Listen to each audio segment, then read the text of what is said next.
Although this interview will not have fancy clips of the game itself, I just want you guys to know that this video was just made for, the purpose to show how the game itself was really good. So no bashing. Carry on my wayward son. Well, this game has been around for a while, and it's come out on 2 really great consoles. Well, actually 1 and the computer. It's called Knights of the Old Republic, Star Wars. One of the greatest games I think I have ever played, and the RPG experience is unbelievable. Now, what makes this game great? Well, the fact that it's Star Wars, A, and B, it's an RPG.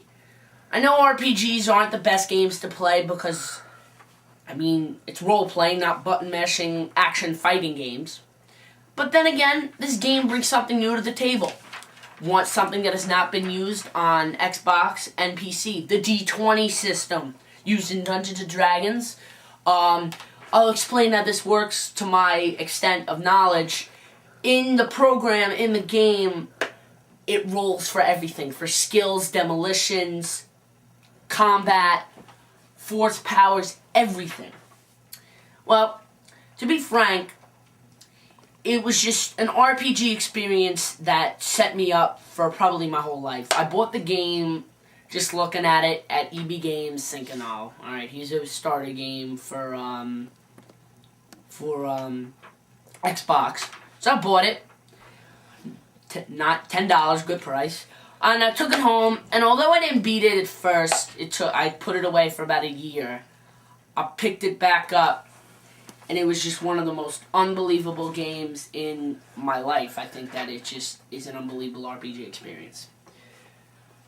It was made by a production company known as BioWare, who's come up with a few other games, not as good as Knights of the Old Republic. They're great. I think that they worked extremely hard to really make it very intellectual with the gameplay. LucasArts, although it's made some very good games, such as Thrillville, Whoop Whoop, was not so good. They were they were holding BioWare on a leash, per se. And it was not, it wasn't rushed like in Knights of the Old Republic 2, which will be for another time. Just was not, they were holding it by a leash. Basically, I'll tell you the brief summary of the story. The story is it's 4,000 years before Star Wars Episode 1. And, you are anything. You can be a smuggler, a scout, or a soldier. And you can basically pick of those 3 classes in the beginning game and roll with it. I'll explain the classes. A smuggler is basically very dexterous, which means can use their skills and wit to their advantage. A scout is kind of the middleman in the picture, not, very good with skills, kind of good with combat.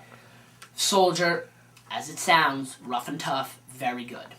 Later in the game, you become a Jedi, and it's an unbelievable experience to become that because you finally get some force powers after some jealousy from one of your other characters, Bastila Shan, who is played by the lovely Jennifer Hale, who, in my opinion, was unbelievable voice-wise in the game.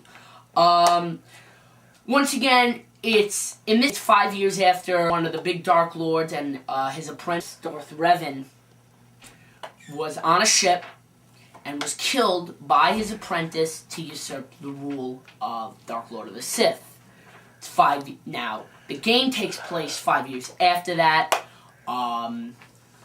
and from there on, you go through many worlds, such as the Sith world of Korriban, the Anakin Skywalker's planet, Tatooine, and Kashyyyk of the Wookiees of Kashyyyk. The game itself, gameplay-wise, very, very reasonable. You really don't have to button mash a lot. It's very good. It's predetermined with the D20 system, so, basically there's no button mashing, so no finger strain. One Xbox Game of the Year, which I was completely shocked by that when I heard about it 2 years after I bought the game. This game won Xbox Game of the Year when it came out. And it's just unbelievable that an RPG could win that.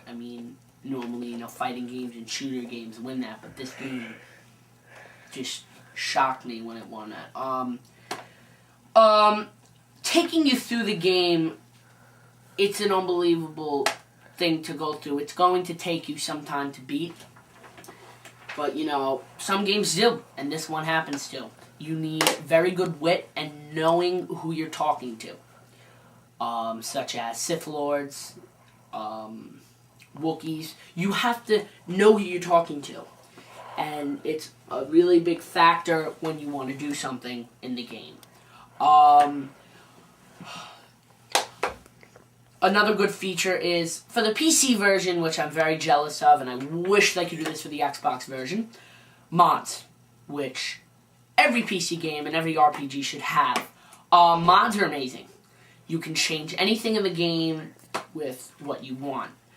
You can change storyline. Well, not storyline, you can change the way it kind of goes. You can have a lightsaber on the beginning world of Taurus, which you didn't even know you were a Jedi yet, and you could have lightsabers, and you didn't need the Jedi ability, the Force-sensitive ability. You could, later in the game, another character known as Jolie Bindo, I know a mod online made by another YouTuber, Jedi Shamel, his Yoda Jolie mod, which makes Jolie Bindo, a normal old man character, a Yoda gnome-type character. Unbelievable. I think that the fact that he did that was great, and I've seen so many people use it, and I think it's amazing. The Xbox, as I said, it just doesn't get you on the end feature to play games. It does not give you that option, and I wish it does, because I buy mods a lot. Another great feature, which I think you could be light or dark. Obviously, with the Dungeons and Dragons aspect of it, religion, neutral, lawful good, lawful neutral, evil, stuff like that.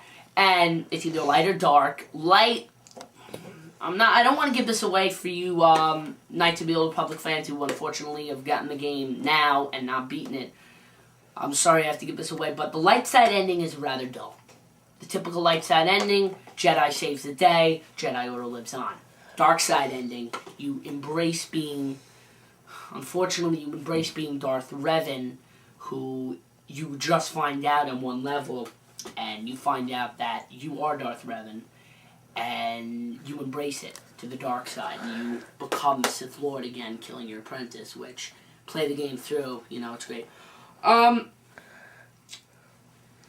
end this, combat is unbelievable. Everything about the game is unbelievable. I think that once in a while, you have to play this game. It's a game that you can play over and over again, and for new-time players, you can play it as many times as you want as well, but the first time is always the best, And, it's an amazing game. The characters are very well done. Some of them are very well done. Some of them aren't, but, most of them are really well done. Alright, YouTubers, I'm going to leave you with this final message. Knights of the Old Republic, Uno rocks.